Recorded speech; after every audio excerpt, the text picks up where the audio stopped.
Ladies and gents, top of the table where we belong. Real Betis 3, Barcelona 5.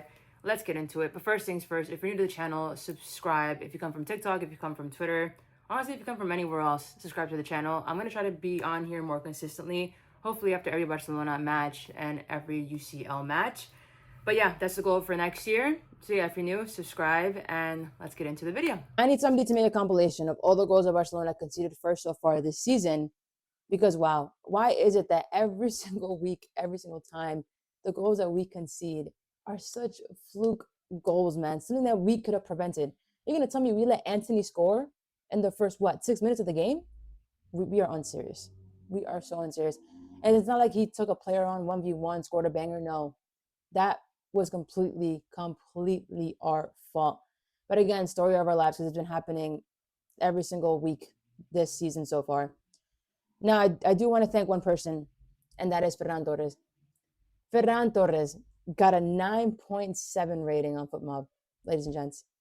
A hat trick by number 7, the Shark. The Shark. Now, Ferran Torres, I like this man. I like this man. I'm a fan of him now. But the thing that I am not a fan of is his inconsistency. You know how good he could be if he was just consistent? I'm not going to take anything away from him. I think Ferran Torres is a very, very hard worker. I think mentally he 180'd, especially in this team. But you know how lethal he would be if he was to be like this week in and week out? Leva would not play. If Ferran Torres can put up these numbers and can consistently score every single weekend, Leva wouldn't play. But he can score you a hat trick today, and then tomorrow, he'll miss a 1v1. That is the type of player that this man is, and it's so unfortunate. I always say that he's like a social experiment because one day he can do something like this, and the next day he can just be MIA. For example, the game against Chelsea, when we needed him to score and we needed him to finish, you missed a 1v1 in the box. Come on, bro. But man of the match, I assume 9.7 rating. 3 goals. He scored 2 goals in the span of 2 minutes, which is insane. I'm not going to say anything bad about him because he, in fact, was one of the reasons why we won today's match. I'm going to start off with the back line. Kunde, I think, played decent aside from the fact that he decided to foul and give the other team a penalty. I think that was very, very unnecessary. Kubarsi, I think, was okay. He was he was decent. He's been having a pretty rough season, I would say. I wouldn't say he was like compared to last season. I feel like when he was next to Inigo Martinez, I feel like he looked like a beast. But again, also you had a leader in the back line. So, but I feel like Ubarsi was okay. Now, Gerard Martin. I said it before on TikTok. I owe you an apology, my friend. I owe you an apology because you are not a fullback. You are not a fullback. You are a center back. Everything I said about you last season, please forgive me. Because I was wrong. I was wrong. I like you so much better as a CB than I do as a fullback. And I feel like you look so much better as a CB than you do as a fullback. I feel like you're more secure. I feel like your decision making is better when you're playing center back compared to fullback. I feel like when you're playing fullback, you make so many mistakes. I feel like you turn the ball over a lot. But as a CB, chef's kiss. Fullback, that ain't for you. Put that in the bag. Valde, I think was decent. Did okay. Now Pedri. Listen, bro, an 8.6 rating. I'll be real. Pedri 8.6 rating is not enough for me. I need him at a 9.6. Fuck it, give him a 10 even. I have no words to describe Pedri anymore. Anything he touches, any pass he touches turns to gold. I enjoy watching him play in the midfield.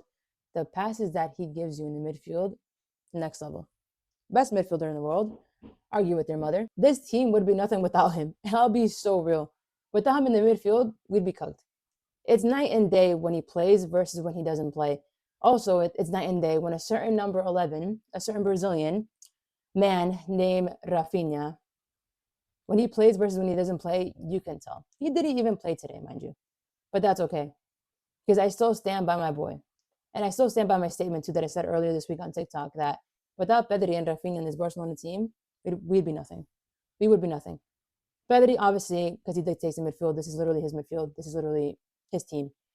But Rafinha contributes so much up top, man. And I'm sick and tired of people not giving him his flowers. People still hating on him. Makes me sick to my stomach, because that man is a captain. That man works. 90 minutes he plays, 90 minutes he runs, bro. That man is a captain, and he makes everyone else around him better. He makes everybody else want to put in the work. He didn't play, but you know what? I'm still talking about him. I'm still giving him his flowers. And I will never, ever shut up about that man.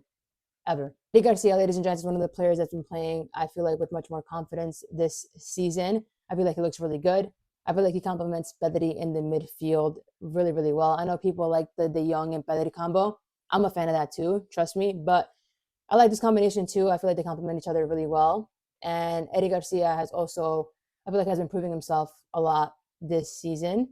Now, moving on to Lamine Yamal, I feel like Lamine Yamal had a good game today. His decision-making, though, was off a few times, where I feel like the times that he could have shot, he passed, and vice versa. The times that he could have passed, he shot. But overall, he got an 8.4 rating. So can't really complain there. And he also got a goal in.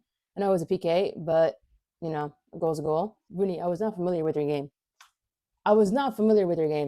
I knew Rooney was a good player coming off the bench, but the goal that he scored today was really, really good. He got a goal and he got an assist. And that says something. I am looking forward to seeing him get more minutes this season. I'll be so honest with you. Now, Marcus Rashford. Although you didn't score today, that's okay. That is okay, because I feel like you still contributed to the offense. You still tried to make things happen. It wasn't your day. You didn't get the goal. You didn't get an assist, but you still contributed to the build-up play, the attack. The fan base will say otherwise, maybe say that you played bad or whatever, but in my eyes, I think you played pretty okay. You played decent, not your best day in the office, but you still managed to do some things. I'm a big fan of Marcus Rashford, I'll be real, guys. I said it before on TikTok too. I think ever since he came from United, he's been trying to prove himself. He's been trying to find himself, and you can see that he got his joy back. You can see that he likes to be here. He likes to play for the team. He wants to win. He tries to be better each game, whether he starts or comes off the bench.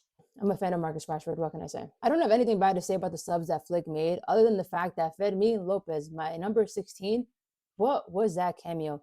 I'm going to assume that was an imposter, because that wasn't you. That wasn't you that played like that for the last 15, 20 minutes of the game. I refuse to believe that that was you. I don't know what that was, bro. That performance never happened. It never happened. Our next match is going to be against Frankfurt in the Champions League. Frankfurt, we all know how that went last time. Basically, their away fans outdid our home fans. I'll be so real, and I said it before, we have to win these next 3 games in the Champions League no matter what. No matter what.